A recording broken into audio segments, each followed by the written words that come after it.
Mesdames, Messieurs, très chers téléspectateurs, bonsoir. Merci d'être avec nous pour ce tout premier numéro de l'année 2024. Rappelez-vous, c'était vendredi dernier seulement, nous vous quittions avec une forme de peine au cœur parce que nous célébrions ensemble, vous et nous, donc la dernière émission de l'année 2023. Eh bien, elle est bien passée, très bien passée. Nous repartons pour une autre année pleine de bonheur pour vous, de joie et de paix dans vos familles.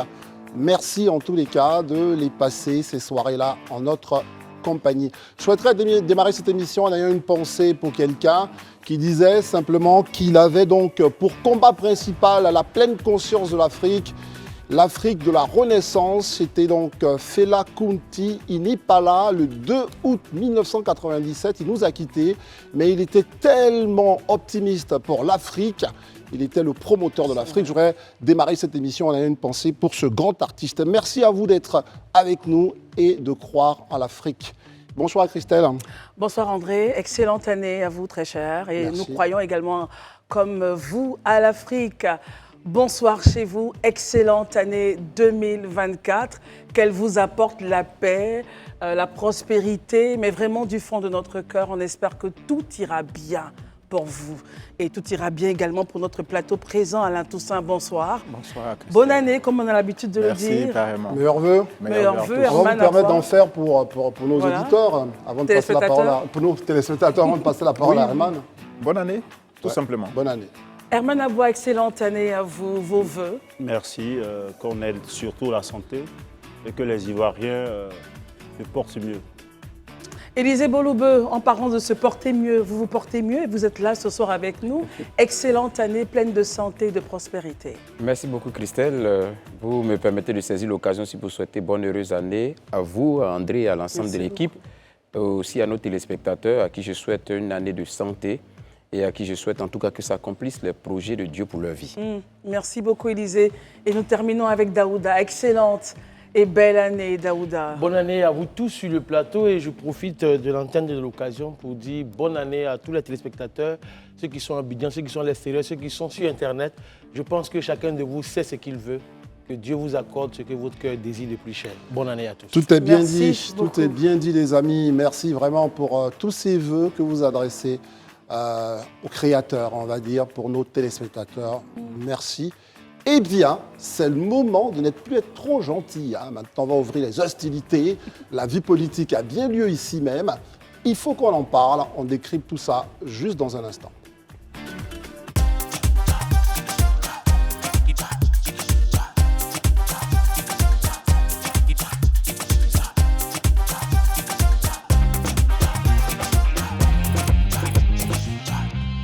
Le premier commentaire à faire sur la vie politique de la nation et la vie de la nation tout court est le commentaire sur le discours du chef de l'État. Alassane Ouattara s'est exprimé. L'ensemble des Ivoiriens l'ont écouté. Quels en sont les enseignements? Qu'est-ce qu'on doit tout simplement dire de ce discours, Christelle? C'est ce à quoi nous allons nous atteler maintenant. Exactement, le 31 décembre, comme à l'accoutumée, le chef de l'État s'est exprimé et il est donc de bon aloi qu'on puisse regarder dans ce discours-là, le disséquer, afin d'apporter une meilleure compréhension, pourquoi pas, aux téléspectateurs qui nous regardent d'ici et d'ailleurs. Nous commençons avec vous, Herman. Quels sont les aspects? Il y a eu plusieurs volets, bien sûr, de cette intervention. Quels sont les aspects qui ont alerté votre attention, Herman, et comment est-ce que vous réagissez à cela? Le président donc, a fait, comme d'habitude, un discours d'orientation en début d'année. Mais en même temps, il est revenu sur le bilan de l'année qui est passée, sur ce bilan qu'il lui-même juge de satisfaisant. Je veux revenir quand même sur certains aspects. Au niveau sécuritaire et diplomatique, si on peut dire quand même qu'il y a la Côte d'Ivoire a une certaine stabilité, une certaine sérénité sur ces deux aspects-là. Mais sur la question politique, les aspects politiques, notamment infrastructure, la question du pouvoir d'achat des Ivoiriens, moi je pense que le président n'a peut-être pas le même regard que portent certains Ivoiriens. Ces questions spécifiques, je viens au niveau politique. Si l'on peut en effet se réjouir de la participation de plusieurs mouvements politiques aux dernières échéances électorales, on peut se dire quand même qu'à ces échéances électorales, il y a eu des questions qui ont été soulevées par des partis politiques. Et ces questions-là, je veux dire que si l'ensemble des acteurs, ces acteurs-là ne sont pas tous d'accord sur ces questions de transparence du processus électoral, du listing électoral, je pense qu'au niveau politique, et ça, c'est aussi un problème. On peut aussi se dire qu'au niveau de l'Assemblée nationale, par exemple, on a vu qu'au niveau de l'hémicycle, les différents groupes parlementaires, que ce soit ceux de l'opposition que du pouvoir, ont élu eux-mêmes au perchoir un député de l'Assemblée nationale. Tout cela, c'est bon au niveau politique, mais comme je dis toujours, il y a toujours des défis qui attendent. Donc, j'ai parlé de la transparence, donc du processus électoral. Mais on peut aussi parler des infrastructures. On peut aussi évoquer la question des infrastructures. Certes, on applaudit que la Côte d'Ivoire soit en chantier, notamment à Abidjan, le recensé, mais cela témoigne aussi de la vivacité, du dynamisme, qu'on pourrait dire, de l'économie ivoirienne. Mais est-ce que cela est bien réparti, cette croissance même qu'on prévoit en 2024 à 7%? Je ne vous dis rien. Il y a un des acteurs qui a dit, par exemple, qui nous apprend que 80% des richesses produites et 80% dans le discours de M. Armando Melo, des bénéficiaires de la grosse dette échappent aux acteurs locaux. Mais quand on met à côté de cela, pour terminer là, la question il y a une question quand même que les gens s'interrogent. Le dernier rapport de la Cour des comptes s'interroge sur la destination réelle de ce qui est collecté sur la CNI et les passeports. Les gens, on dit, on ne peut pas comprendre que lorsque le passeport est payé à 40 000 francs et que pour chaque passeport fait, la Côte d'Ivoire doit avoir 20 000 francs et qu'on paye 5 000 francs pour la CNI et qu'en 2022, il n'y a que 788 000 francs, 700 francs CFA qui soient revenus à l'État. Il y a ces questions de l'opacité de la gestion qui font qu'on ne peut pas être vraiment satisfait. Très bien. Herman, on va passer à quelqu'un d'autre, mais on reviendra sur le point du même regard que le président n'aurait peut-être pas, le même regard que certains Ivoiriens. André. Oui, on va permettre à Daouda de réagir. Daouda, vous avez été, j'allais dire, interpellé ou en tout cas vous avez été intéressé par toutes ces questions liées à son programme ou en tout cas à son bilan sociétal et économique. Oui, et bien évidemment, je pense que vous n'êtes pas sans ignorer que depuis le début de l'année, la Côte d'Ivoire a traversé une grave crise inflationnelle et qui n'est pas forcément inhérente à la Côte d'Ivoire. C'est pratiquement le monde entier qui est frappé par cette crise-là. Et quand on sait tout cela, dans son bilan, il dresse un peu l'état des lieux, voir ce qu'il a fait pour essayer de protéger et de préserver le pouvoir d'achat des Ivoiriens. Notamment, il a parlé de la rivalisation salariale. Ça, c'était déjà un acquis depuis le 7 août passé. Après, il a parlé du SMIC qui a été relevé. Et il a même parlé du nouveau statut de la fonction publique qui désormais donne en fait, confère au père désormais de bénéficier du congé de paternité au même titre que... C'est un point important. Oui, c'est un point important. Après cela, il passe sur tout ce qui est infrastructure, notamment l'ouverture du pont à dos qui est devenu un site touristique, il en parlait. Et j'avoue qu'il y a beaucoup d'efforts qu'il a fait, mais que le gouvernement a fait, a consenti, mais j'estime que beaucoup reste encore à faire. On espère qu'au fil de jusqu'en 2025, ce qui reste encore à faire sera fait pour les Ivoiriens, de sorte que tout le monde se sente à l'aise. Élisée Beloube, quels sont les points qui ont attiré votre attention, les points de ce discours? Il y a plusieurs volets, lesquels pour vous semblent importants, sur lesquels vous voulez donc décrypter? Je pense que mes prédécesseurs ont plus ou moins évoqué l'ensemble des points. Le président a fait, c'est tout naturel, c'est l'ossature de son discours chaque début d'année, notamment le bilan de l'année écoulée et puis les perspectives. Sur la question des perspectives, parce que Daouda a fait plus ou moins un peu le point avec Herman, sur le bilan aussi, l'aspect sécuritaire qui s'est nettement amélioré aujourd'hui au regard de tout ce que vit la région. Aujourd'hui, préserver la Côte d'Ivoire dans une forme de quiétude, c'est quand même quelque chose à saluer. Et ça, on ne lésine pas dessus. Il y a aussi la question, la volonté d'assurer cette souveraineté alimentaire là, qui est aussi tient à cœur au gouvernement. Un ensemble de réformes a été mis en place pour atteindre ces objectifs-là. Il est revenu là-dessus et ça va se poursuivre également. Sur la question infrastructurelle, je pense que ça, aujourd'hui, tout le monde est unanime à reconnaître que des efforts ont été faits à ce sens-là. Les perspectives, effectivement, c'est vraiment de poursuivre ce qui a été réalisé et voir dans quelle mesure faire passer le pays à un autre niveau Parce qu'il ne faut pas perdre de vue aussi que l'objectif, et ça les membres du gouvernement l'ont toujours dit, à commencer par le président lui-même et puis les premiers ministres et les autres, c'est de permettre que d'ici l'horizon 2025 ou à 2030 au plus tard, nous arrivons à un pays à revenu intermédiaire supérieur. C'est pour que vraiment les uns et les autres sentent les effets de cette croissance-là. C'est pourquoi il est revenu sur la question du gisement baleine, qui aujourd'hui a commencé à être mis en production.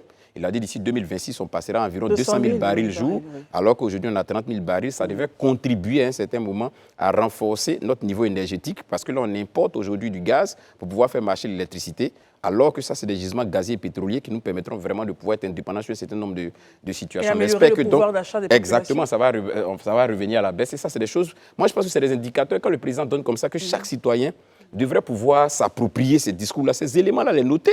Et puis, on va tous suivre l'action gouvernementale. C'est important. Il ne faut pas juste qu'on voie, il a parlé, après on ferme la page et on continue. Chaque Ivoirien doit pouvoir se saisir de ces éléments-là, qui sont des indicateurs, afin que quand le président vient faire le bilan, après, on se rende compte que ce qui a été fait, ce qui n'a pas été fait, le rappeler au bon souvenir du président, pas forcément parce qu'on veut l'accabler, mais justement parce qu'on estime qu'en tant qu'humain, on peut oublier des choses, des éléments peuvent échapper, et c'est toujours bon de le rappeler. Très bien. Merci, Élisée. Quand vous dites on peut oublier des choses, justement, Alain Toussaint, vous avez été, vous aussi, interpellé par quelques oublis ou des oubliés. Et puis, vous allez sur une sorte de triptyque, c'est-à-dire le leadership d'Alassane Ouattara donc, au plan national, international, et la question de l'intégration, et évidemment aussi la vie chère. Voici un ensemble de choses qui vous ont intéressé. Et comment vous allez nous convaincre que vous avez bien écouté le discours Merci André. Je l'ai écouté et réécouté. Ouais. Donc, 2 écoutes de ce discours. J'ai trouvé le président un peu trop prudent, je pense, notamment dans l'expression concernant la diplomatie, donc la politique internationale. Il a parlé du leadership, mais malheureusement, il n'a pas étayé cela par quelques réalités. Tout le monde sait que l'année 2023 a été marquée par les tensions sous-régionales, notamment par le durcissement du ton à l'égard des régimes militaires qui sont au pouvoir au Burkina, au Mali et au Niger. Et j'avais pensé que le président aurait eu quelques paroles concernant cette situation qui est importante, parce que nous n'avons pas d'avenir dans la sous-région sans une relation forte avec ces 3 pays, et ça d'ailleurs c'est réciproque. Le gouvernement a investi environ 254 milliards pour le port sec de Ferkessédougou, ce qui permet de rapprocher le port d'Abidjan de ces 3 pays, Burkina, Niger, Mali. Et donc, je pense que ce n'est pas à perte qu'on fait ce type d'investissement, ce qui suppose que la politique, la diplomatie, doivent pouvoir prendre le relais pour rétablir une sorte de normalité dans les relations entre ces pays-là. Et c'est sur ce plan-là que je pense être resté sur ma faim, d'autant que ces 3 pays, désormais, se tournent vers le Maroc pour avoir un débouché sur l'océan Atlantique. Donc vous voyez bien qu'ils commencent à tourner le dos à la Côte d'Ivoire. Mais quand il parle, par exemple, de la qualité des interventions au niveau donc, de la sous-région, pour vous, vous dites c'est un peu trop vague, il fallait rentrer dans le détail. Oui, je pense qu'il aurait fallu déjà nous dire le bilan que nous tirons de la tentative de médiation, je peux le dire ainsi, concernant la situation au Niger. Et puis surtout l'état de nos relations avec le Burkina Faso et le Mali, qui sont quand même 2 voisins les plus proches, dont les communautés se comptent par millions dans notre pays. Et il est important pour un pays comme la Côte d'Ivoire de réaffirmer ce désir d'intégration qui habite le président Ouattara d'ailleurs. Mais je pense qu'une occasion se présentera, je crois, dans les prochains jours, puisque le président doit rencontrer à l'occasion des vœux du Nouvel An le corps diplomatique. Exactement. Sans doute qu'au moment des échanges de vœux, il pourra certainement s'exprimer sur cette situation. L'autre point qui me semble aussi important et qui est peut-être une omission, c'est la situation de nos 2 compatriotes détenus au Burkina Faso. Et 2 gendarmes. C'est ça. Voilà. Ces fameux oubliés. Les fameux oubliés. Est-ce qu'ils sont oubliés véritablement? Est-ce qu'il y a peut-être une politique pour le président de la République aurait pu les mentionner, exprimer publiquement une pensée pour ces 2 personnes et pour leur famille. Également plus féliciter donc les forces armées comme il a fait. Il fallait donc... c'est bien, mais en même temps en profiter pour rappeler que nous avons 2 compatriotes qui sont détenus au Burkina Faso. Maintenant, le dernier point, en bon père de famille qu'il est, bon père de la nation, je pense que compte tenu de la grogne quand même qui gagne la population, le mécontentement concernant la dernière hausse de l'électricité, le président aurait pu dire quelques chose sur la situation économique du pays.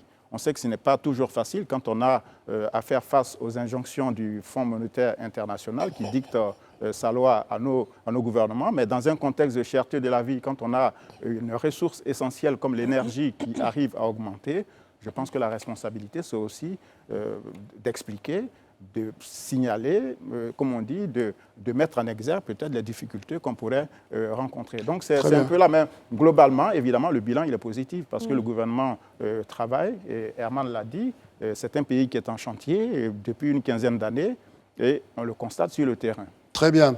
Merci Alain Toussaint. C'était notre premier tour de table.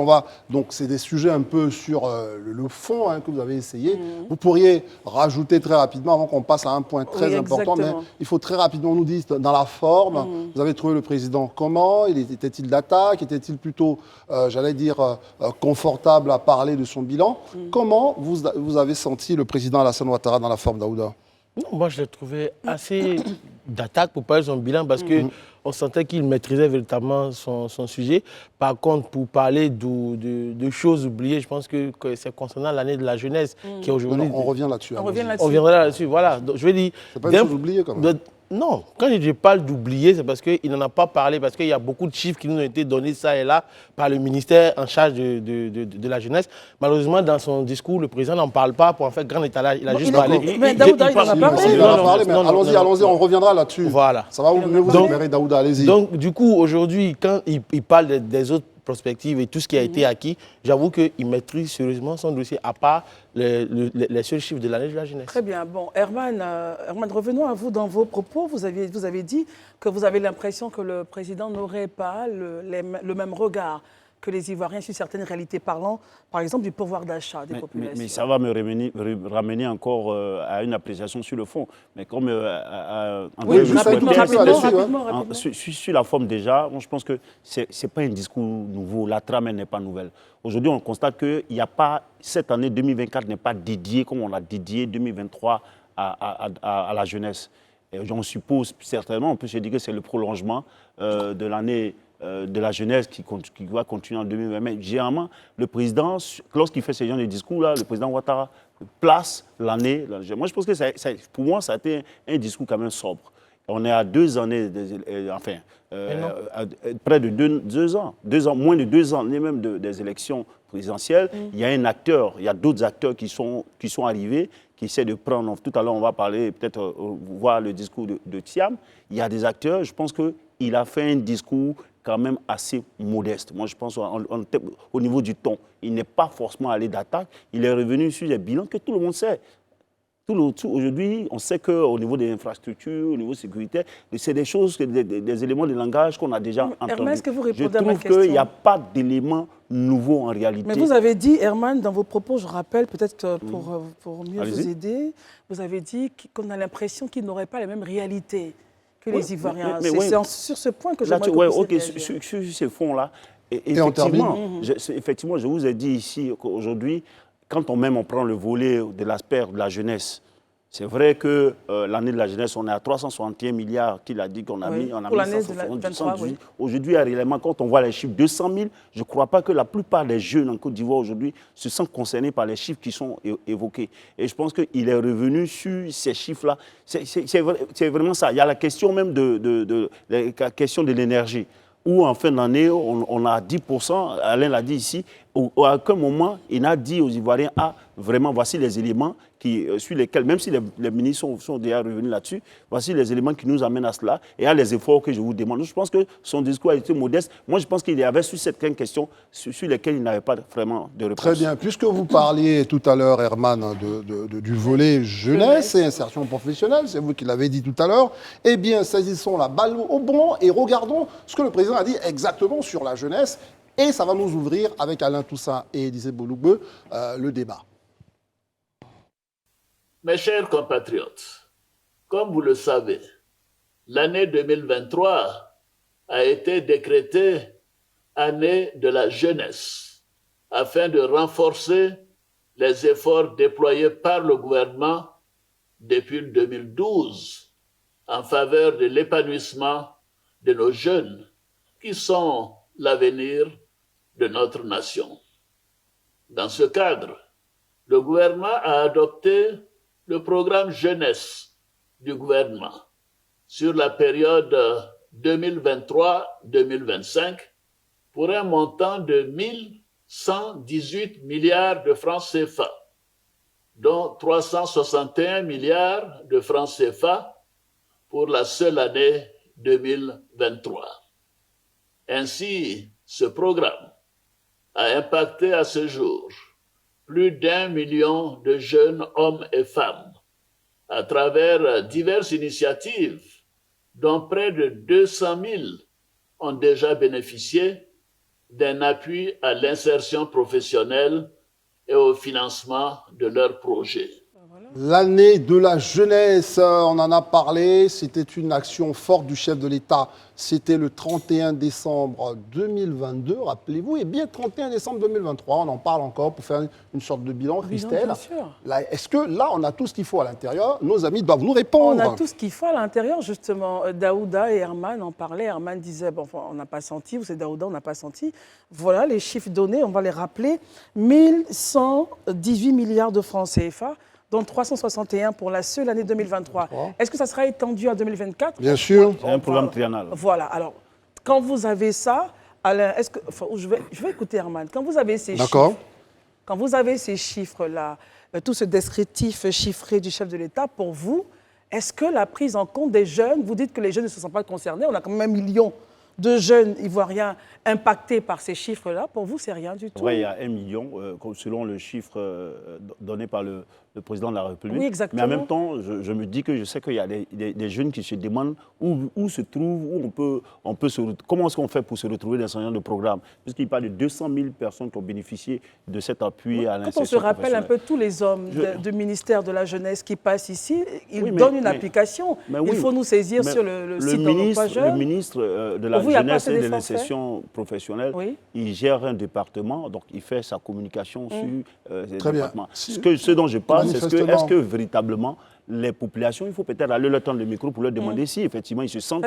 dans les projets jeunes tels qu'on les a lancés.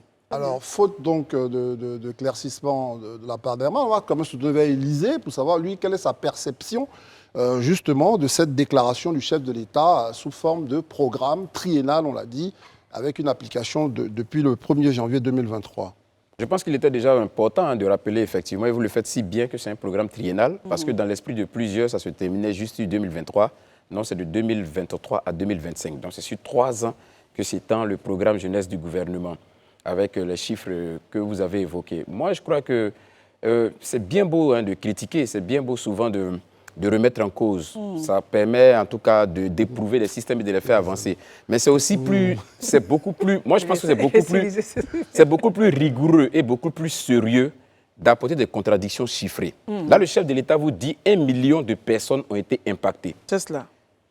Herman me dit qu'on ne sent pas que les jeunes, comment on fait pour savoir effectivement que c'est 1 million, ou bien quels sont ces 1 million? C'est comme ça que j'ai présenté ma question. La question, c'est laquelle? L'esprit derrière la question, c'est juste de mettre un effet de doute quand même sur ces chiffres qui sont avancés. Moi, je peux te le concéder. Mais tu vois, et j'ai souvent l'habitude de dire ici, souvent mes taxes de vouloir être celui-là qui donne un peu les...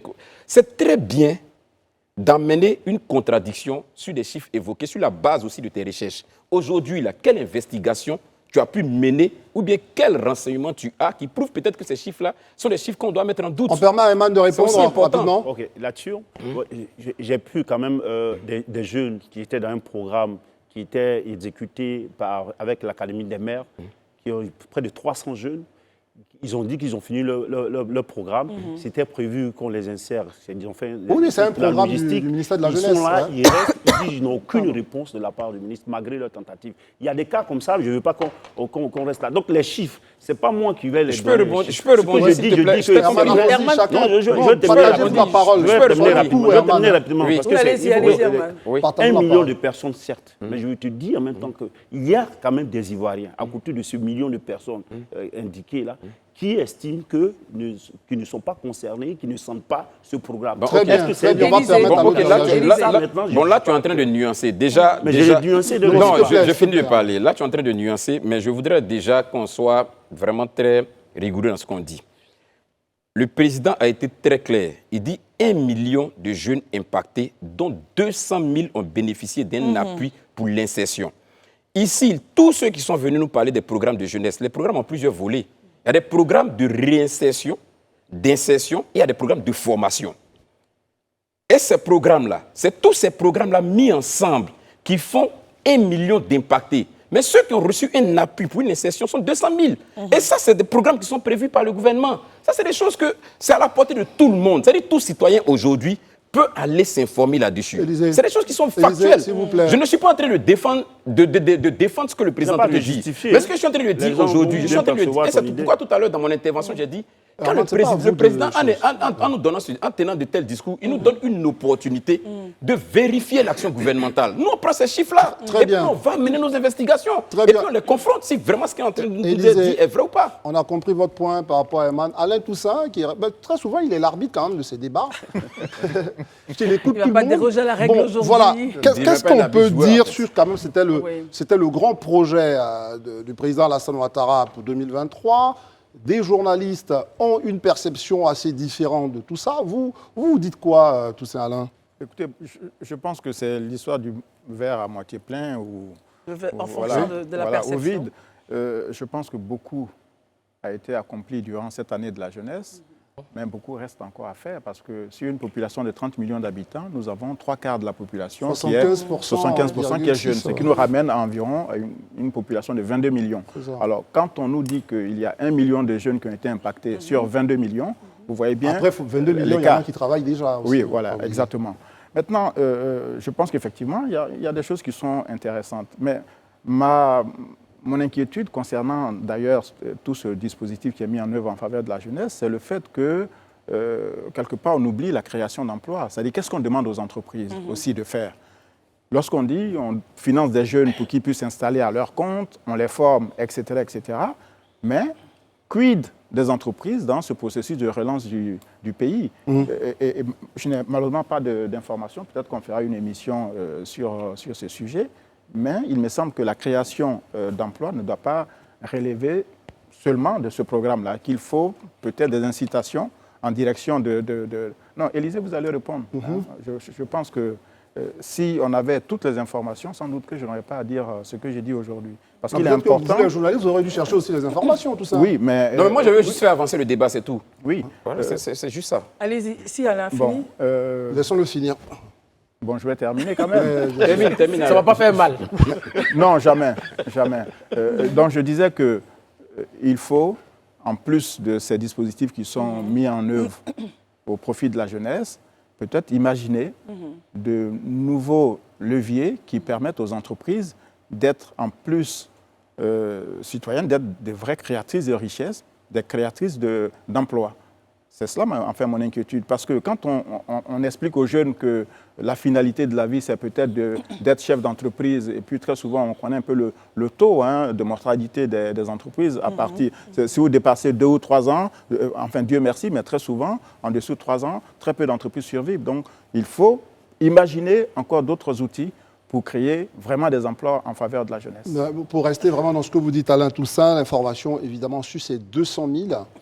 L'information gouvernementale, c'est qu'il y aurait à peu près 169 000 et des poussières en termes d'emplois créés par le secteur privé, parce que l'incitation, c'est ça aussi, et à peu près 29 000 dans les emplois publics. Donc, on est grosso modo donc... dans 200 000, voilà, autour alors, de ces... Élisée voulait rajouter... Élisée, réagissez justement par rapport à la pérennité des entreprises qui sont créées. Ce qu'Alain dit est tellement fondamental. Et si...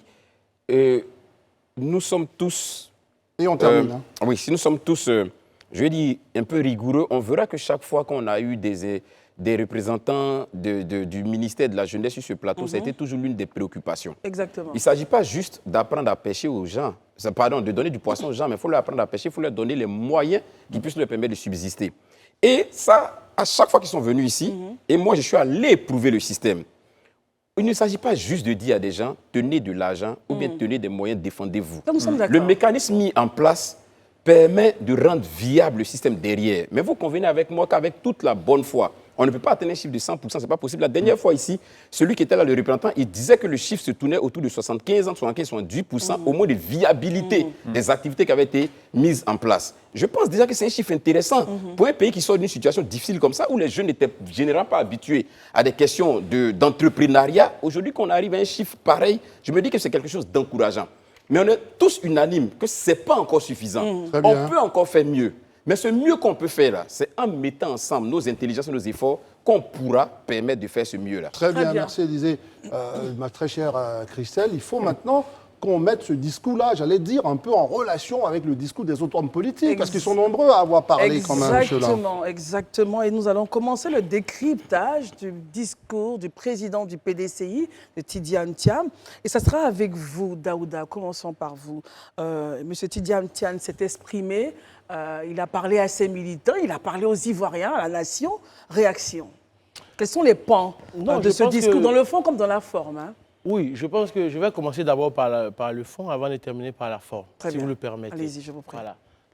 Dans le fond, je pense que Tidjane Thiam a salué, qu'on appelle ça, l'esprit des militants du PDCI. Il a essayé de redynamiser ses militants, dans la mesure où il a dit que son slogan pour cette campagne-là, c'était « Tous ensemble ». Et je pense que ce sera sûrement son slogan, peut-être la campagne présidentielle de 2025. Il a par ailleurs salué le président Kopli Boni, en mettant en exergue tous les empêchements dont ils ont été victimes. Mais là où je ne suis pas totalement en accord avec M. Tidjane Thiam, c'est sur la forme de son discours. Et ce n'est pas seulement que lui seul, il y a beaucoup de politiciens qui le font aujourd'hui, et je trouve ça un peu loin des valeurs de la République. Reprochez-vous à M. Tidjane Thiam? Je ne reproche rien à M. Tidjane Thiam personnellement. Je généralise sur tous les hommes politiques. Les opposants. Les opposants. Très bien. Qui aujourd'hui, le 31 décembre, est un jour qui est, pour moi, quand on est républicain, dévolu au président de la République. Parce que j'estime que les Ivoiriens ont donné mandat à un président, même si ceux qui l'ont voté, ceux qui ne l'ont pas voté, il a les leviers, c'est lui qui dirige la destinée du pays. Donc il faut laisser le temps aux Ivoiriens de consommer le discours du président, son programme qu'il a fait pendant l'année, pour que les gens puissent l'intégrer dans leur esprit. Malheureusement, nos hommes politiques attendent pratiquement à la même heure que le président de la République pour plus ou moins parasiter l'adresse du président à la nation. C'est le mot que vous utilisez, parasiter. Oui, c'est le mot. C'est le mot que j'utilise pour parasiter. Parce que finalement, on n'a ni le temps de mieux comprendre le discours du président, et ni le temps de comprendre le leur. Pourquoi est-ce que je dis cela? Nous venons de faire le décryptage. Je termine dessus. Le décryptage du discours du président. Il a dit beaucoup de choses. Pour ma part, j'estime que si on était dans une grande démocratie, les opposants devraient peut-être attendre qu'il termine son discours et après ils analysent son discours, ils décryptent son discours et ils montrent les limites de son discours. Malheureusement, sous notre tropique, ce n'est pas ce qui est fait. Chacun vient s'asseoir à la télévision, adresse à la nation, à la télévision, non, sur Facebook, sur les réseaux sociaux, un peu partout, sur leurs canaux de communication, adresse à X ou à Y. Finalement, le peuple souffre, le peuple a faim, le peuple a besoin de ci, le peuple a besoin de ça, mais finalement, que proposez-vous? C'est de ça qu'il s'agit, parce que le président a dit, moi j'ai fait ça, j'ai fait ça, j'ai fait ça, j'ai fait ça. J'ai essayé d'atténuer la pesanteur de l'inflation aujourd'hui. Mais vous dites que les Ivoiriens ont faim. Ils n'arrivent pas à se nourrir, ils n'arrivent pas à se loger, ils n'arrivent pas à se soigner. Que proposez-vous? Très bien. Voici ça, là, ma préoccupation. Directement, Alain, qui a fait d'impatience. Oui, non, mais il a fait des points de forme. Oui, mais il estime que seul le président a quand même l'attitude de pouvoir bénéficier de toute l'attention le 31 décembre. Et après son discours, bon, les opposants peuvent parler. Réaction, Alain. C'est un discours surréaliste. Daouda était un vrai démocrate. Je suis attaché aux valeurs de la République. Non, mais il confond tout. Non, le président est le chef de l'État, le chef des armées, mais pas le chef de l'horloge, monsieur. La règle est que le dernier jour de l'an, les opposants politiques, comme cela se fait sous d'autres cieux peut-être moins démocratiques que le nôtre, délivrent des messages et à leurs militants et à leur population. Voilà. Donc je pense qu'on ne peut pas imposer à des opposants le timing de leur déclaration. Le président Ouattara lui-même, les années passées, avant qu'il accède au pouvoir, faisait diffuser par ses services de communication ses messages, ses adresses aux Ivoiriens. Et je pense qu'il n'y a aucun mal, que ce soit le 7 août, fête nationale, que le 31 décembre, parce que Daouda aurait voulu que le message soit diffusé à minuit, entre le dessert et la dinde. Vous voyez quelque chose comme ça. Non, mais monsieur Allais, si vous permettez, voilà. après, si vous permettez... mais je n'ai pas terminé, Daouda. Allez-y, je voulais juste vous relancer. Parce que l'idée pour moi, en fait...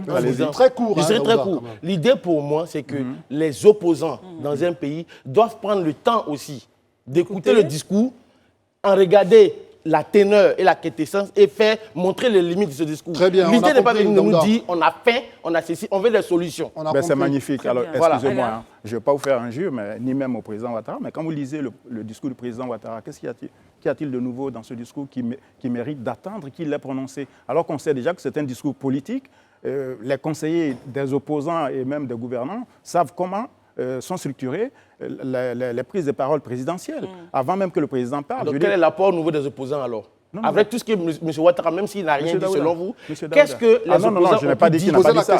J'ai dit que le discours du président, on n'avait pas besoin de sortir des sciences politiques ou même du cabinet d'une cartomancienne pour savoir ce qu'il aurait dit. Vous aimez bien les cartes, M. Allais? Ben oui, parce qu'il y a beaucoup qui pensent que l'analyse politique, c'est faire du hasard. Pour vous, c'est le bilan des actions. Oui. C'est un bilan des actions menées, donc on ne serait pas très surpris de la teneur du discours. Le seul reproche qu'on peut évidemment faire à ces différents messages qui sont délivrés par les opposants, c'est la critique permanente. Et que très souvent, ces discours ne renferment pas des visions, de projections. Mais en termes de timing, on peut oui, on peut même parler à 6 h du matin, le 31 décembre. À vos deux amis de réagir. Herman, sur les autres hommes politiques, parce qu'il n'y a pas que Thiam, qu'on a entendu tout à l'heure, il y en a d'autres. Comment vous avez, vous, analysé toutes ces sorties? Moi, d'abord, pour revenir sur la force, c'est une petite question à Daouda. Où est-ce qu'il a été mentionné, peut-être dans la Constitution, que les opposants politiques devraient attendre que le président finisse de donner son discours? La Constitution, on ne la respecte pas aussi. Non, mais ce que je veux dire, avant vraiment, le jeu démocratique, on le dit, c'est ouvert. Et le président Ouattara ici, je sais qu'au temps du RDR, on a vu des discours qui sont passés avant ceux de Bédier. Monsieur, vous avez posé une question. Est-ce que je peux répondre à votre question? Non, je n'ai pas posé de questions. Si, vous avez posé une question. On ne va pas venir rester là-dessus. Ce que je veux dire, dès lors que ce n'est pas... Maintenant, sur le discours, on peut s'intéresser aussi au discours de Guillaume Soro. Guillaume Soro, il a dit ici, je vais lire pour vous, parce que lui, je pense que contrairement... Dans la quintessence des discours de M. Thiam, il n'y a rien d'autre à dire. Analysez-nous son discours, n'est pas obligé de le lire entièrement. Allons-y. Non, je ne vais pas le lire actuellement. Permettez-moi d'analyser. Je pense qu'ici, ils ont eu le... Voilà, donc laissez-moi. Ce que je veux dire concernant le discours de Guillaume Soro, c'est que, contrairement aux autres, Thiam, il a été beaucoup plus élégant, même s'il a eu à répondre à certains par rapport à ce qui s'est passé à l'issue de leur congrès. Mais j'ai trouvé aussi que quand on regarde le discours de Don Melo et autres, ils ont été beaucoup plus élégants. Lui, il est allé direct. Hein. Il dit, par exemple, que face à l'inflation, au chômage des jeunes qui mettent à la lumière la cruelle réalité du manque d'emploi qui les pousse. Et finalement, il dit, la foi demeure une source inépuisable d'optimisme dans toutes les batailles de la vie. Il dit comme ça que... et là, je pourrais peut-être que ça va contenter Daouda. Il reste un peu dans sa logique de laisser une certaine peur dans le débat, où il dit, par exemple, que... Il va falloir qu'on y aille. Oui. Ouais, je suis en train de terminer. Une certaine peur. Voilà. Précis. Ce que je veux dire, ça veut dire qu'il dénonce un peu ce qui se passe et il dit aux Ivoiriens, ayez espoir, parce que quand vous allez avoir la foi, que dans votre foi inépuisable, cet espoir-là, comme s'il se présentait comme le Messie qui va venir aujourd'hui délivrer. Mais ça permet à Élysée de réagir. Élysée, bon, allez-y. Non, Élysée, il faut y aller. Mais je pense que vous avez bien compris. Bien sûr. Bien compris l'idée. C'est qu'aujourd'hui, Guillaume Soro, il essaie de loin donner toujours pour dire qu'il est présent. En tout cas, vous-même, vous savez que je suis là. Très bien. Et voilà, en présentant, parce qu'il n'est pas là, il a cette occasion-là de pouvoir limer, comme le disent les Ivoiriens. Élysée Bouloube, réaction sur le discours de Thiam. Ok, d'accord. Juste avant de revenir sur le discours, je voudrais déjà, que cette formule que j'ai l'habitude souvent de dire sur ce plateau ici, je dis qu'en Côte d'Ivoire, moi je pense qu'on a déjà tout expérimenté, surtout sur le volet vindicatif, le volet violence et autres, tous on a tout expérimenté. Qu'est-ce qu'on perd à expérimenter le volet de l'élégance politique? Moi, je pense que à un moment, il faut quand même, on ne va pas toujours vouloir obtenir des résultats différents en faisant les mêmes choses. C'est compliqué. À un moment, il faut qu'on comprenne que les Ivoiriens veulent d'autres choses. Ils veulent une politique apaisée. Qu'est-ce que vous voulez dire concrètement, Élysée ? Ce que je veux dire concrètement, je reviens en fait sur le discours de Thiam et de Guillaume Soro. Le discours de Thiam, je le dis même si quelque part j'épouse en partie la position de Daouda, parce que pour moi quand même, quand on veut diriger, quand on aspire à gouverner, c'est-à-dire un jour on espère être à la place du président. Je ne pense pas qu'en tant qu'opposant, on serait très à l'aise pendant qu'on se prépare à donner un discours à la nation, que ce discours-là soit parasité par d'autres discours qui viennent juste dans la même fourchette. Ça ne sera pas normal et ce n'est pas élégant. Voilà, moi c'est ce que je dis. Maintenant sur la question, par exemple, des propos vindicatifs, comme on l'a entendu, ce n'est pas utile. C'est même pas aujourd'hui là. Moi, je veux que les politiciens eux-mêmes fassent un bilan. Quand ils font un bilan aujourd'hui là, ces discours vindicatifs là, combien d'Ivoiriens aujourd'hui l'entendent? Par rapport à qui vous parlez de discours vindicatifs? Je parle des propos acerbes qui peuvent sortir par exemple du discours de M. Guillaume Soro. On a senti quand même un peu de propos un peu acerbes, à mon avis. Tout ce qu'il a dit, il n'avait pas besoin de le dire dans ces formes. Il pourrait le dire d'une autre manière. Et beaucoup d'Ivoiriens le disent à longueur de journée. Même M. Thiam le dit d'une manière ou d'une autre, mais avec beaucoup plus de forme et d'élégance. Et aujourd'hui, je pense que c'est ce qu'on a envie de voir sur la scène politique ivoirienne. Parce qu'on a déjà expérimenté les joutes verbales et on a vu que ça ne nous a rien apporté. Pourquoi ne pas aujourd'hui se contenter d'aller dans une autre forme? Vous vouliez rajouter quelque chose? Oui, rapidement, sur le propos de Guillaume Soro, je pense qu'il est inutilement vindicatif. Très bien. Voilà, il est inutilement négatif aussi. Moi, je pense qu'il aurait pu observer un petit moment de silence. Voilà. D'accord. Daouda, pour terminer? Moi, la seule chose sur laquelle je vais terminer, c'est qu'au-delà de tout ce que nous faisons, il faut que nous restons attachés aux valeurs de la République. C'est vraiment court, hein? Oui, ce n'est pas parce que M. Alassane Ouattara l'a fait dans l'opposition que ce n'était pas bon, que cette fois-ci, on doit lui faire la même chose. Il faut que cette jeunesse-là puisse être attachée aux valeurs de la République. Respectons nos lois, respectons nos institutions, parce que le président à lui seul, c'est une institution. Je partage l'avis de Daouda entièrement. Vous êtes capable d'être court, c'est bien, bravo. Très bien. Voilà, c'était donc notre décryptage des propos d'Alassane Ouattara et aussi de ceux qui aspirent à lui succéder. C'était donc notre petit moment sur la vie de la nation et bien sûr les propos des uns et des autres. À tout à l'heure. Vraiment, on apprend des choses ici. Hein. Tout à l'heure, vous vous souvenez, Alain Toussaint et aussi Herman vous rappelaient, très chers téléspectateurs, que Mamadou Coulibaly avait épinglé justement une forme de gestion, de mauvaise gouvernance, enfin pour le moment on ne sait pas s'il y a eu des détournements, mais en tout cas une forme de mauvaise gouvernance autour justement des montants liés donc à la carte nationale d'identité. Eh bien, sachez une chose, on vous le dit très clairement, ces documents sont publics, la Cour des comptes de Côte d'Ivoire, qui est une institution de la République, travaille justement à épingler là où il y a des dysfonctionnements, là où il y a des pratiques qui ne sont pas très claires et parfois aussi dénoncent des malversations. Et tout ça, c'est à la disposition du public. N'hésitez pas à aller vous faire votre propre opinion là-dessus. Vous l'avez compris, on démarre la deuxième partie de notre rendez-vous et nous sommes tout heureux de savoir que vous êtes nombreux. Nous allons avec vous jusqu'à 20h30. Et pour entrer dans cette deuxième partie, Christelle, nous avons décidé quand même de regarder chez nos voisins. Parce qu'il y a des choses qui se passent là-bas. Pas très voisins, oui, mais même comme nos amis. Ce sont nos pays d'à côté. On va regarder ce qui se passe au Tchad. Cela s'inscrit quand même dans un environnement, notamment en Afrique de l'Ouest, où de plus en plus les pouvoirs de transition et les pouvoirs militaires sont en train d'être adoubés par tout le monde. Et puis on a assisté à quelque chose du côté du Tchad avec la nomination d'un nouveau Premier ministre. Exactement, succès Masra, voilà. Peut-être la surprise de certains. Mais l'homme est devenu donc Premier ministre voilà, de ce gouvernement de transition militaire au Tchad. Il est très jeune, opposant. Il a accepté donc de venir contribuer à sa façon voilà, au développement de son pays. J'aimerais, voilà, avec André, qu'on puisse réagir sur cette nomination. Daouda, réaction. Déjà, il faut préciser qu'il était en bisbille avec le pouvoir, la junte tchadienne. Et lorsqu'il est rentré, il y a eu des discussions pour une réconciliation entre les deux partis, l'opposition et la junte au pouvoir. Finalement, il a accepté cela. Donc aujourd'hui, il a été nommé Premier ministre du Tchad.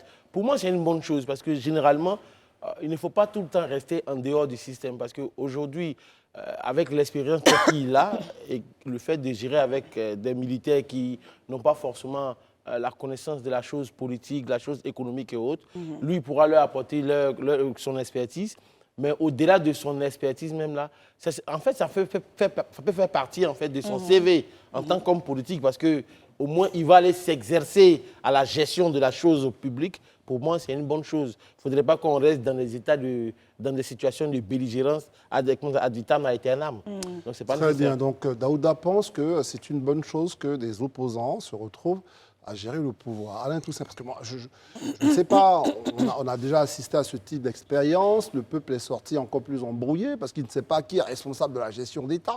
Est-ce que vous pensez que tout ça part quand même d'une très très belle approche pour nos populations, le fait que les opposants et hommes de pouvoir se retrouvent ensemble? Oui, je pense que c'est une action très importante que le président tchadien a posée en tendant la main à cet opposant, Succès Masra, qui était quand même banni du pays depuis un certain temps et qui a dû son salut et son retour à la médiation du président congolais qui, en novembre dernier, a pu faciliter son retour au Tchad. Et avec son parti, les Transformateurs, du coup, ils sont au cœur aujourd'hui de cette nouvelle séquence de la vie politique tchadienne. Je pense que c'est très important et c'est d'ailleurs un message à l'ensemble de nos gouvernants africains dans les rapports qu'ils ont avec les opposants et également un message pour les opposants parce que la radicalité ne peut pas être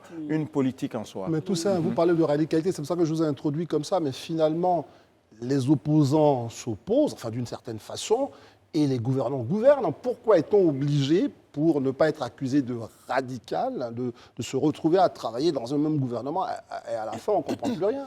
Non, la ligne de Succès Masra est claire. Il veut que le Tchad soit une république où la démocratie s'exprime. On sait les conditions dans lesquelles le leader actuel tchadien est arrivé au pouvoir en avril 2021, après la mort ou l'assassinat de son père Idriss Déby, adoubé par la communauté internationale, mais pas par la majorité des Tchadiens qui ont estimé que la Constitution avait été violée, puisque logiquement, c'est le président de l'Assemblée qui aurait dû accéder au pouvoir, mais par un tour de passe-passe de la France-Afrique, finalement, le fils Déby est arrivé au pouvoir. Donc je pense que c'est une évolution importante qui laisse augurer des lendemains meilleurs du point de vue de la stabilité du cadre, stabilité intérieure, parce que le pays est lui-même aujourd'hui encore sous la menace de mouvements violents, de mouvements rebelles, terroristes, etc.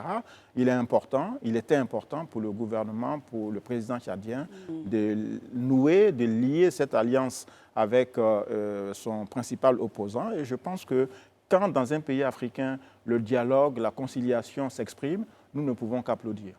Justement, Élisée Boloubé, conciliation menée de main de maître par la RDC, ne faut-il pas la saluer, voilà l'implication africaine pour des solutions typiquement africaines et ensuite le changement de registre de Succès Masra qui après donc tous ces bisbilles avec le pouvoir dit aujourd'hui, parle du président Déby en disant notre frère Déby peut compter sur nous, n'est-ce pas, comme un allié du peuple pour le développement de notre pays, le Tchad. Comment est-ce que vous voyez ces deux axes que je viens de vous énoncer? Non, déjà, premièrement, moi, je suis d'avis avec vous. C'est une médiation de la RDC à saluer. C'est une preuve que les Africains peuvent de eux-mêmes résoudre leurs problèmes. Mais ça, c'est quelque chose déjà qui est fondamental à relever et à brandir aux yeux du monde pour montrer qu'effectivement, nous aussi, on peut résoudre nos différences en interne. Mais sur la question du fait que Succès... Est changé d'angle? Voilà, non, pas changer d'angle. C'est bien déjà de vouloir aller dans le sens de l'apaisement. Moi, je suis toujours pour l'apaisement. Il n'y a rien ne justifie qu'on soit dans la radicalité. Mais je pense que pour une question de forme, et surtout pour une question, je dirais, en rapport avec le souvenir de tout ce qui s'est passé, moi, à sa place, ou du moins, j'aurais préféré que ce poste de Premier ministre ne l'incarne pas lui-même. Peut-être ce soit un opposant, un de ses proches, qui puisse porter la veste. Mais pourquoi pas lui? Oui, juste parce que je pense que Succès contribuerait véritablement à faire avancer, le Tchad dans la peau d'opposant, dans la peau de contrôle de l'action gouvernementale, dans la peau d'opposition qu'il est. Il pourrait mettre quelqu'un d'autre qui allait gérer. Parce que là, il est dans un régime qui est un régime de transition. Ce n'est pas un régime démocratiquement élu. Lui qui s'est levé contre un régime de transition, parce qu'il estimait que les choses ne sont pas faites dans les règles de l'art. Quand il vient, quel message il donne au final?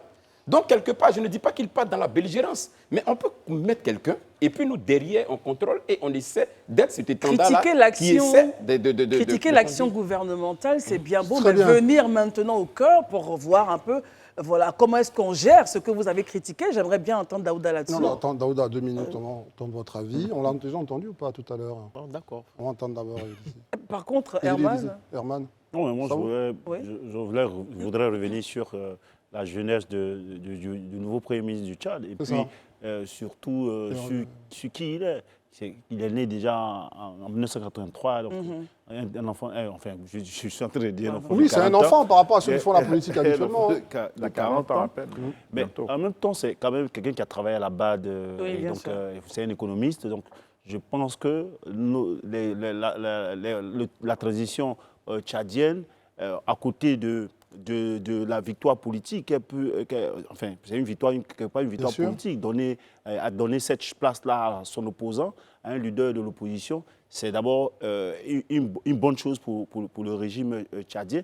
Mais en même temps, en plus de cela, ce n'est pas n'importe quel profil, c'est un profil qui peut vraiment apporter quelque chose par ses idées. Et Daouda l'a dit, ça va permettre à confronter celui qui veut, qui dénonçait les tares du régime, lui-même à le confronter sur la gestion de la chose publique. Moi, je pense que c'était une leçon de démocratie. On pourrait dire que la transition tchadienne nous laisse ici. Maintenant, il faudrait que, comme il a dit, les autres gouvernants ailleurs comprennent que les opposants, les leaders de l'opposition sont là pour aider à la critique, à la bonne gestion. Quand c'est bien fait et qu'on leur demande leur contribution, ils sont souvent aptes ils sont souvent prompts à venir participer. Très bien, Daouda. Daouda, allez-y. Bon, moi, j'aimerais juste revenir sur le point d'Élysée qui disait que le docteur Succès Masra aurait dû donner ce poste à quelqu'un d'autre. Je ne suis pas totalement en accord avec ça. Pourquoi est-ce que je dis cela? Parce que c'est vrai, en parlant de souvenirs, on sait qu'il y a beaucoup de jeunes qui sont décédés parce qu'ils ont répondu à l'appel de Succès Matra.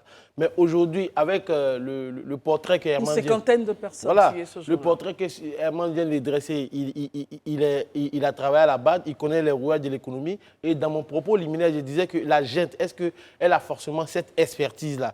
Aujourd'hui, est-ce qu'on va rester tout le temps dans la belligérance? Non. Même si c'est quelqu'un d'autre qu'on avait mis et que Succès reste dans sa position, Succès aujourd'hui représente le visage de l'opposition au niveau du Tchad. Donc, dans l'appareil étatique, forcément, il a quelque chose à apporter à la jeunesse et au Tchad. Très bien, merci beaucoup de nous dire tout ça. Je rappelle simplement que nous, pendant qu'il n'était pas encore Premier ministre, on l'avait reçu ici à la FTV, on l'avait interviewé il y a de cela quelques années. On espère qu'en qualité de Premier ministre, on pourra l'avoir ici pour qu'il nous éclaire un peu sur ses choix. Je voudrais juste indiquer qu'il était ici du 16 au 17 octobre 2021 à l'occasion du congrès constitutif du PPACI. C'est ça. J'imagine que les transformateurs, le PPACI ont certainement... Oui, parce que c'est un homme de gauche, donc il y était. Donc voilà, l'invitation est lancée, on espère. En tous les cas, c'est un homme politique qui ne va pas donc cracher sur une invitation comme celle-là, de venir s'exprimer à un si jeune âge, de voir quelles sont ses ambitions pour le Tchad. On ne peut pas terminer, j'allais dire, une émission, notamment la première de l'année, sans revenir sur la CAN. Il y aura beaucoup de CAN comme ça durant toute la semaine et les semaines à venir jusqu'au 13. Et souvenez-vous, en fin d'année dernière, donc il y a de cela quelques semaines, on a vu comme ça sur les réseaux sociaux, dans certains justement propos, les gens nous parlaient d'un pack à 60 millions de francs CFA pour aller regarder la CAN. On s'est bien posé la question, c'est quoi cette affaire? Est-ce que justement c'était une blague? Qui conçoit tout ça? Est-ce que ça existe? Vraiment, on était un peu nous-mêmes dans le brouillard. Aujourd'hui, on invite notre invité, notre spécialiste en tour opérateur, qui va nous éclairer sur justement ces questions de PAC, Christelle. Monsieur Jean-Marcel Tapé, bonsoir. Merci d'être là. André le mentionnait, vous étiez là avant donc la nouvelle année pour parler de vos PAC et de tout ce que vous avez proposé, n'est-ce pas, au COCAN, et qui, bon, malheureusement, n'a pas été suivi en fonction de ce que vous vouliez. Que se passe-t-il concrètement sur cette histoire de PAC, VIP? Le COCAN dit ceci, vous dites ceci, vous avez même produit un communiqué dans la presse, enfin pas dans la presse, mais sur vos différents réseaux. Concrètement, que doivent retenir les populations ivoiriennes et celles qui s'apprêtent justement à venir en Côte d'Ivoire pour cet événement hautement important. Nous sommes à J-, on va dire, moins 11, exactement. Que se passe-t-il? Pour ajouter à ce que dit Christelle, vous allez venir sur la dissension, mais commençons par expliquer justement c'est quoi d'abord des packs VIP qui existeraient ou pas dans ce qu'on propose autour d'une compétition comme la CAN. Merci. Ce fameux package dont on parle, c'est des produits qui ont toujours existé au niveau de la FIFA. C'est un peu nouveau au niveau de la COCAN, mais c'est des packages qui existent. Nous, on a l'habitude de les vendre. Ce n'est pas des packages grand public. Mais le cas spécial ici, c'est que la façon de présenter les packs, il y a quelque chose qui s'est passé que moi-même je ne comprends pas, alors que ça devait être simple. C'est quelque chose qui s'est toujours fait. Expliquez-nous. Quand vous dites que ça s'est toujours fait, parce qu'on vous a écouté, mais on ne vous a pas relancé là-dessus, c'est-à-dire qu'aujourd'hui, prenons un exemple banal, hein, là on est sorti d'une Coupe du Monde au Qatar, en décembre dernier. Oui. Il y avait des packs qui étaient vendus à des prix super élevés qui ne sont pas des prix grand public. D'accord? Qui achète ces packs et comment on les vend? En temps normal, ces packs sont dédiés aux tour opérateurs. Très bien. Tour opérateurs, donc Voilà. des maisons spécialisées. Voilà. C'est-à-dire, dans le cas de la FIFA, ces packages sont mis en place par Match Hospitality, qui est détenteur de tous les droits de la Coupe du Monde. Match Hospitality connaît tous les partenaires, c'est-à-dire les tour opérateurs qui travaillent avec eux, c'est-à-dire les sous-traitants. Donc on voit ça sur un marché. Et tout le monde va, c'est comme auction. Le package a un prix. Tu prends le package parce qu'il vient avec des options. Absolument. En plus des options, chacun imagine un plus, il ajoute pour donner un contenu et un prix qui soit attirant. Et chacun a sa base de données, chacun voit ses gros clients. Il y en a, c'est des diamantaires, c'est des banquiers, ainsi de suite. Chacun a son créneau. Ça se passe normalement de cette façon. Très bien. Vous dites que ça se passe normalement. Je pose une question maintenant qui nous permet d'entrer dans le vif du sujet. Quel est le problème? Vous avez posé la question. Quel est le problème justement en Côte d'Ivoire? Est-ce que les packs ont été vendus comme à l'accoutumée? Ou bien il y a eu quelque chose qui, selon vous, n'est pas très clair? Au mépris de vous décevoir, vous savez ce qui s'est passé ce jour-là m'a amené à beaucoup réfléchir. Ça m'a donné l'impression que j'étais à mes débuts dans ce métier. Alors, essayons de revenir un peu à la genèse. Quand vous parlez pour qu'on comprenne bien, vous dites ce qui s'est passé ce jour m'a amené à réfléchir. Qu'est-ce qui s'est passé ce jour-là? C'est le communiqué. Le communiqué, voilà, soyez précis. Du COCAN. Et vous avez réfléchi à quoi? J'ai réfléchi à beaucoup de choses. Vous savez d'abord,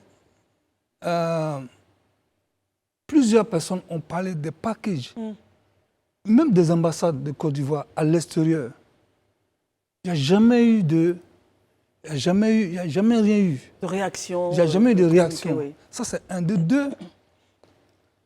Est-ce que c'est le COCAN qui fait un communiqué lorsque un produit de la CAF est vilipendé ou pour une raison autre? Est-ce que c'est le rôle de la... Ça aurait dû être la CAF, c'est ça? Normalement, selon les thèmes, c'est le rôle de la CAF de prendre un communiqué à travers son service juridique. Soit il s'adresse directement à la personne, si la personne est connue par la CAF. Ou à la structure. Et si la structure n'est pas connue, elle fait un communiqué qui est remis au service comment on appelle, de communication de la CAF et qui est mis officiellement sur le site de la CAF. C'est ce que je sais depuis que je travaille dans ce domaine. Mais j'ai été surpris de voir que c'est le COCAN qui prend un communiqué qui n'est pas signé en plus. Et qui dit quoi le communiqué exactement? Et qui vous a tant attristé. Bon, tout le monde a un peu vu. Non, c'est bon de rappeler. C'est bon de rappeler. Le contenu même ne dit pas grand-chose. Parce que quelques jours après, ils ont pondu un autre, pas un communiqué, mais ils ont fait, comment on appelle, un circulaire, où ils précisent cette fois qu'ils ne sont pas, ce n'est pas eux qui décident, mais plutôt la CAF qui décide, c'est-à-dire qu'ils rétablissent l'ordre. Vous n'avez pas dit ce qui vous a attristé, en fait? Non, ce qui m'a attristé, c'est parce que je suis à ma 12e CAN. C'est cela. Et la CAN a lieu chez moi. Je ne suis pas étranger, je suis chez moi. Et on se connaît tous en détail. Je pense que ceux qui ont même pondu ce communiqué ont mon téléphone. Et ce que nous avons fait, on n'a même pas vendu, on a présenté des packages, on a présenté des solutions. On reçoit la CAN. Je n'ai pas parlé seulement de 60 millions, j'ai parlé de la sécurité, j'ai parlé du transport, j'ai parlé de beaucoup de choses. Ça fait 2 ans, voilà, pendant 2 ans, j'ai travaillé avec mon équipe. Et c'est ce qu'on présentait au grand public, et sinon à la presse. Monsieur Tapé, aujourd'hui, certains qui sont proches de l'organisation de la CAN, notamment ceux qui sont en Côte d'Ivoire au COCAN, estiment que vous êtes un anarcheur dans le dispositif. Qu'est-ce qu'en réalité les gens qui organisent, qui sont dans l'organisation ici, vous reprochent? Est-ce que vous avez, comme les Ivoiriens le disent souvent, est-ce que vous avez des anciens bara ou bien bérets? Qu'est-ce qui se passe entre on va expliquer, comme il n'y a pas que des Ivoiriens qui nous regardent. Les anciens Ramba, ça veut dire que les anciens, est-ce que vous avez des anciens deals qui n'ont pas des anciens contentieux? Merci, Élisée. Contentieux? Si contentieux. Et qu'est-ce qui vous fonde? Parce que vous n'êtes pas forcément anarcheur. Qu'est-ce que, selon vous, fait que vous n'êtes pas anarcheur? C'est fort comme mot. Le président du COCAN lui-même a fait partie de la délégation qui était à la charge d'African Village en 2010, en Afrique du Sud. Totalement financé par African Village. Donc, je ne sais pas d'où sort l'arnaque. Il y a des choses dont je veux pas parler. Non, mais au-delà d'arnaque, il pose une question quand même un peu choc, mais est-ce que, au-delà de tout ça, est-ce que vous avez les droits, vous avez le droit de faire ce que vous faites? C'est-à-dire que vis-à-vis du COCAN. C'est ce que je suis en train de dire. J'ai dit, j'ai comme l'impression que c'est maintenant que. J'ai dit, je suis à ma 12e CAN. Donc avant les autres CAN, vous le faisiez? Je le fais, toutes mes licences sont là. J'ai toutes mes licences. Voilà pourquoi je dis ce qui se passe. C'est tellement étrange. J'ai dit, j'étais en train de finir pour vous dire, je vais vous surprendre. Ma soeur aînée m'a appelé le 1er janvier. Elle m'a dit, Marcel, il y aura d'autres CAN. Cette CAN, retire-toi de cette CAN parce qu'il va même de ta vie. Je ne veux même plus que tu participes à cette CAN. C'est très, vous savez, c'est très profond. Et donc vous retirez, vous décidez? Je me retire totalement. Bon, vous allez. Je ne vais pas dire que vous êtes allé vite en besogne, mais en tout cas, nous, c'est une forme d'exclusivité. On est bien content d'avoir l'information, mais après, on va vous demander réellement votre état d'esprit. Mais on permet à Alain Toussaint de vous poser 2-3 questions. Oui, écoutez, moi, j'écoute notre invité. Le problème, c'est quoi? C'est que le COCAN ne souhaite pas que vous commercialisez une offre pour les personnes qui seraient intéressées, c'est cela? Non, ça va même au-delà de ça. D'accord. Ça va au-delà de ça. C'est-à-dire, quand tu arrives dans un espace où tu viens d'arriver, tu poses... Mais on est dans un espace qu'on connaît, où les gens se connaissent. Aujourd'hui, il y a certains trucs dans lesquels je préfère ne pas rentrer, parce que quand ma soeur m'a appelé, pour moi, quand c'est fini, c'est fini. Sinon, aujourd'hui, je serais en train de rentrer dans des détails qui ne sont vraiment pas nécessaires. Cette canne, déjà, elle est derrière moi. Oui. Non, mais pas après. Élisée. Oui, bon, M. Tapé, je comprends et je respecte en tout cas ce que votre sœur dit. Et je comprends en tant que sœur, quand même, quand elle voit son frère vous hégémonie comme ça un peu partout, c'est normal qu'on ait un tel ressenti. Mais vous qui avez 12 ans de CAN, 12 CAN comme expérience, est-ce que vous ne pensez pas qu'en décidant de vous retirer... 11 CAN, puisque celle-ci se retire. Vous privez une partie quand même des personnes qui auraient pu participer à la CAN de ce plaisir. Est-ce que ça aussi, qui ont confiance en votre système, confiance en votre est-ce que quelque part aussi, c'est pas aussi les trahir? Oui, mais c'est ce que je suis en train de dire. C'est-à-dire, quand tu te bats, je dis, mon équipe et moi, on a travaillé pendant 2 ans. Il n'y a même pas encore 4 jours, c'est-à-dire la veille de ce fameux communiqué, j'étais chez le ministre du Transport, en train de parler du système qui doit être mis en place pour le transport. Et qu'est-ce qu'il a dit? Mais bien sûr qu'il a adhéré au projet. Normalement, aujourd'hui, je devais rencontrer Moulot. Qui est Moulot? Moulot, c'est le maire de la Sodexam, qui est chargé du transport au niveau de choses. Parce que j'ai proposé un dossier novateur. Qui a été accepté par M. Moulot? Oui, non, par le ministre qui a aimé le projet et qui disait non, que normalement je dois. Mais au vu de tout ça, parce que j'ai comme l'impression que je suis incompris. Parce que je suis sur un plateau où on me parle, mon frère à côté même me dit. Qu'est-ce que c'est juste une question. Non, je sais. C'est le mot arnaqueur.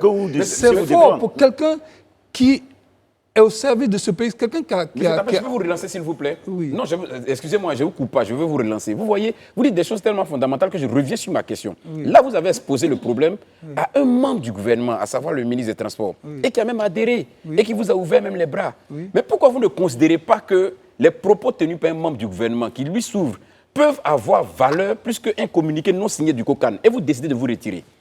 Oui, parce que... Est-ce que quelque part, ce n'est pas un manque de confiance ou bien un manque de respect vis-à-vis de ces autorités aussi? Et puis on peut penser aussi que votre projet n'était pas suffisamment préparé, parce que vous ne pouvez pas retirer comme ça. Oui, mais mon projet, si c'était encore en regardant mon projet, d'accord, mais on ne regarde même pas mon projet. Quand vous voyez ce communiqué, qu'est-ce qui est dedans? Ce qui est dit dedans aujourd'hui, moi, vouloir démentir ce que le COCAN a dit, vous savez, quand ça s'est passé le lendemain, je me suis assis avec mes conseillers juridiques, mes conseillers en communication. Il y a eu beaucoup de travail qui a été fait. Et j'étais prêt. Ça, ceux qui me connaissent le savent. Mais si j'ai replié, c'est que ma soeur m'a appelé le matin. Elle a dit... D'accord, ça vous l'avez dit. Alors, s'il vous plaît, on va permettre à Daouda de réagir là-dessus. Daouda. Daouda, allez-y. Merci beaucoup. Bon, moi, j'ai le communiqué en face de moi ici. Ils disent qu'ils n'ont pas donné mandat à quelqu'un et qu'ils se réservent le droit de poursuivre la personne en justice. Mais par ailleurs, sur leur page Facebook, je vois aussi qu'eux aussi, ils ont un pacte hospitality. Vous parlez de 50 millions, pendant que là-bas, on parle à partir de 60 000, de 100 000. Est-ce que ce n'est pas ça qui cause problème? Justement, c'est ce que je suis en train de dire. La communication, le pacte est là. Hein. Le pacte appartient à la CAF. C'est ça. Le COCAN, son rôle, c'est de mettre ce pacte à la disposition de tout opérateur. C'est ça. Le vrai problème, c'est que dans ce pays, il n'y en a pas. Nous sommes les seuls. Ça, il faut le dire. African Rail est le seul tour opérateur en Afrique de l'Ouest à la FIFA. Tout ce que vous avez vu là, voilà pourquoi je préfère ne pas rentrer dans les détails. Mais il faut bien qu'on comprenne, monsieur. Maintenant, je vous dis, étant donné que le seul tour opérateur qui a déjà travaillé sur ce genre de produits, qui connaît ces produits, les a présentés dans le nom. Vous êtes journaliste, renseignez-vous s'il n'y a pas dans les packages, il n'y a pas un package qui coûte 50 millions. Bien sûr, le package Ivoire fait 50 millions. Les gars du COCAN ne vous diront pas le contraire. Maintenant, quel est le problème? Parce que le COCAN ne vend pas de package. Il propose aux spécialistes qu'ils les achètent pour les revendre. Est-ce qu'en temps normal, African Rail est un problème pour le COCAN? Non, on a une solution et non un problème. Bon, apparemment, vous n'êtes pas vu par Herman, permettez. Apparemment, vous n'êtes pas vu comme une solution. Justement. Est-ce que, dans la chronologie des événements, est-ce que vous avez cherché à rencontrer les gens du COCAN, pour un temps soit peu, essayer d'apaiser les tensions et puis mieux se comprendre? Vous savez, voilà pourquoi j'ai tellement fait ça que Non, après juste les communiquer, après tout ce qui s'est passé, oui. Après ces communiqués-là. Oui, tout à fait, oui. Ben, bien sûr. Ça s'est fait. Il y a des gens qui m'ont dit, calmez-vous. Des gens du COCAN? Non, pas les gens du COCAN. Non, je demande la relation que vous avez, les contacts. Est-ce qu'il y a une communication? Est-ce qu'il y a une plateforme d'échange entre vous deux? Parce qu'apparemment, il y a un peu de compréhension. Est-ce que vous avez tenté d'échanger avec eux? Bien sûr. Est-ce que ça a donné comme résultat? Il n'y a pas eu de résultat. Et c'est là, sans cela que je donne raison à Jean-Marcel Tapé, peut-être que vous ne voulez pas en parler, mais on va aller en Guinée-Bissau. En Guinée équatoriale plutôt, lorsqu'il y a eu la CAN là-bas. Est-ce que ce n'est pas parce que vous avez esté la délégation ivoirienne en justice là-bas que cela vous suit quelque peu, les gens vous trouvent indésirable? Vous voulez forcément que je parle? Ok, on va parler. Non, ce n'est pas qu'on veut que vous parliez, parce qu'on veut répondre. Je vais vous dire quelque chose. Justement, on n'a rien compris. Permettez-moi, vous êtes comme tout Ivoirien, vous êtes un opérateur dans le sens économique, vous avez... Nous, en tant qu'observateurs, on considère que on doit aussi vous écouter et accepter vos propositions. Si ça n'est pas comme Herman dit, est-ce que ce n'est pas lié à l'affaire pendante du côté donc, de la Guinée équatoriale? Je trouve que ce serait même une honte si c'est vraiment lié. Pourquoi? Parce que si je vous explique, vous comprendrez. En 2012, quand on finit la CAN, l'État de Côte d'Ivoire reste devoir de l'argent à African Rail. Pas seulement à African Rail, mais aux prestataires au niveau de la Guinée équatoriale. Quand Alain Le Bognon arrive au ministère des Sports, il est venu me dire merci parce que, on m'a invité, on lui a dit que c'est moi qui ai sauvé l'AIBA, la Côte d'Ivoire était suspendue par l'AIBA. C'est moi qui ai négocié pour que la Côte d'Ivoire soit réintroduite à l'AIBA. C'est quoi l'AIBA? Non, le président de l'AIBA, je le connais. C'est qui l'AIBA? C'est la Fédération internationale de boxe. C'est ça. La Côte d'Ivoire était suspendue. Très bien. C'est mon ami Wabi Spider qui était président à l'époque. Il avait le problème. Donc, je suis rentré dans mon réseau. J'ai fait le lobbying pour qu'on réintroduise la Côte d'Ivoire. Très bien. Donc, pour me remercier, il m'a envoyé devant le ministre pour dire voici celui qui nous a aidés. C'est ça. Tout se passe bien. Donc, j'ai profité pour dire au ministre j'ai un problème. Juste avant que vous arriviez à ce poste, la Côte d'Ivoire me doit de l'argent. Bon, j'explique. Quand je finis, il me dit ok, j'ai compris, mais va voir mon directeur du cabinet et explique-lui. Donc, il prend rendez-vous pour me recevoir. Son directeur de cabinet s'appelle. Non, vous n'avez pas obligé de donner son nom, mais en tout cas, son directeur de cabinet, plus un journaliste qui est son conseiller, me reçoivent, il m'écoute attentivement. Et quand il finit, je montre les preuves, il dit ok, moi, le conseil que je peux vous donner, nous, on n'était pas aux affaires. Ce que je peux vous donner comme conseil, allez-y au tribunal et portez une plainte. Et puis, ça va évoluer. Et puis, on verra si vous avez raison. Vous serez rentré dans vos droits. C'est le DIRCAP de l'époque qui vous donne ce conseil-là. C'est le DIRCAP qui dit ça. Donc, moi, je m'adresse au journaliste que je connais, qui est comme un frère. Je dis, mais j'ai un problème entre nous Ivoiriens. Je pose le problème. Voici ce que le directeur de cabinet me dit. Il dit, mais le directeur de cabinet, en fait, c'est un juge. Il connaît la loi. Si tu as dit, passe par là, donc vas-y, ne t'inquiète pas, la justice, c'est pour tout le monde. Voici comment le journaliste me répond. Donc moi, je me dis, ok, je ne vais pas au travail, je laisse. Donc il faut qu'on aille un peu rapidement. Maintenant, ce qu'ils ont oublié, c'est que juste après la Coupe du Monde, la CAN repart dans le même pays. C'est ça. Donc, on est tous obligés de repartir. Quand moi, je vais pour faire les préparatifs, pour récupérer ma licence de participation, le problème revient. Je dis, OK, ça tombe bien. L'État de Côte d'Ivoire est toujours là. On est qualifié. Tout le monde va venir et puis on va s'expliquer. Donc, on me reçoit, les hôteliers et les voituriers ont porté une plainte commune. Je suis parti, j'ai répondu. J'ai simplement dit, l'État est là, on va tous venir répondre. C'est comme ça que une convocation a été donnée pour pour l'État de Côte d'Ivoire. Voilà, l'État de Côte d'Ivoire. 3 personnes ont été en gros, pour les représentants de l'État, etc. Voilà. Donc, est-ce que cette affaire est encore pendante ou elle a été simplement totalement vidée? Non, ce qui est grave, c'est que le régisseur de l'époque est arrivé, c'est là le problème. Ils n'ont pas répondu à la compte. Donc, il y a un départ, il a été pris à l'aéroport et on s'est retrouvé devant le juge. Très bien. Est-ce que l'affaire a été vidée ou elle est encore pendante? L'affaire est pendante en Guinée équatoriale. Parce qu'après la finale, après la finale... Le problème, c'est qu'on n'aura pas tout le temps. Faut vraiment après la finale, ils n'ont pas répondu, tout le monde est rentré. J'ai dû rester pour régler le problème. J'ai finalement payé cette facture moi-même. Donc, quand je suis rentré en Côte d'Ivoire... De combien de francs CFA? 116 millions. J'ai porté la plainte devant le tribunal de Côte d'Ivoire et j'ai fini par gagner. Ils ont fait cassation il y a 2 ans. Le dossier est toujours pendant cassation. J'ai gagné le procès. Et je ne pense que ce n'est pas pour ça que... Pour vous, il n'y a aucun lien. Très bien. Il ne peut pas avoir de lien. D'accord. Alors, donc aujourd'hui, peut-être vous terminez là-dessus. Je vais aller avec une question et puis moi je peux terminer. Moi c'était juste une observation, mais faites la question. La question c'est, aujourd'hui, est-ce que pour en arriver là où vous êtes, est-ce que vous avez fait des investissements, parce qu'on veut regarder justement la nature du préjudice, est-ce que vous avez fait des investissements qui aujourd'hui pourraient être préjudiciables à votre compagnie? Ou bien vous vous dites, ça va, je peux me retirer sur le conseil de ma sœur, ça va quoi. Rien ne vaut la vie d'un être humain. OK. Rien ne vaut la vie d'un être humain. Quand ta sœur, tout le monde sait que j'ai beaucoup dépensé, mais quand on te dit, laisse tomber, laisse tomber. Très bien. Et on note ça, et ce sera donc votre dernier mot. J'avais juste une petite observation à faire, en disant qu'on a hâte que la CAN commence, enfin, parce que quand on écoute l'histoire de M. Marcel Tappé, on se rend compte que finalement, l'organisation de cette compétition sur notre territoire n'a pas été menée de façon inclusive et qu'il est dommage qu'un certain nombre d'acteurs aient été exclus, que ce soit au niveau de la communication, des tours opérateurs, des artistes vous allez et voir, autres. quand vous dites ça, vous jetez justement un pavé dans la mare du cocan. Il faut que quand même on se retrouve très vite sur des plateaux pour expliquer que, écoutez, voici le sens de nos décisions, etc. Parce qu'il ne s'agit pas d'être au tribunal. On essaie, nous, de faire en sorte que les uns et les autres partagent justement leurs différentes décisions. Et s'il y a une décision qui vous impacte, on n'en est pas heureux pour vous. Mais une chose est sûre, trouvez un moyen de nous faire vivre la CAN, parce que vous êtes Ivoirien, vous avez le droit de... Oui, ça, moi, je suis toujours, ça se passe chez moi, je ferai ce que je peux, même si c'est devant ma télé. Très bien. Mais seulement, je m'éloigne de toutes ces polémiques inutiles qui font de moi, à un certain moment, on m'appelle arnaqueur et tous ces trucs-là. Très bien. Je pense que on peut servir son pays.